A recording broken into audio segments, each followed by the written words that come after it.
Hi guys. So, tingala mo.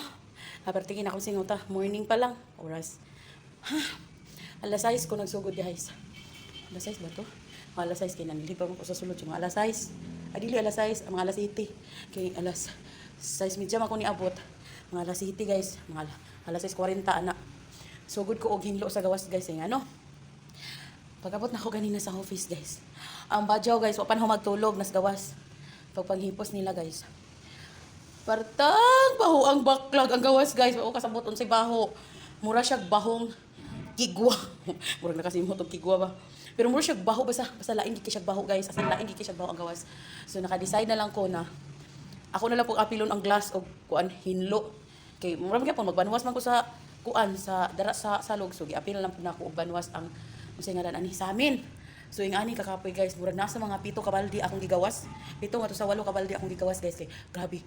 Ang baho sa badyaw guys, higit matabang. Unya, mo ana ini dito sulod kay ini sulod ka sa office. Murag ang office mo na ni maho. Kay nig-abri ko ni sportahan kay murag ang office mo na ni mahong badyaw. Mo to guys, ako na lang yung gikuan. Ako na lang yung gihinluan. Muna din akong resulta, o di ba? Ang oras karon guys is 7:44. Wala pa ko kapang map. 7:44 na kagiuna na akong gawas. So sa amin, kunya na lang siguro taud-taud ang mga kuan. Mang-map na lang ko. Tapos kunya na ko manarapo kung mingaw na.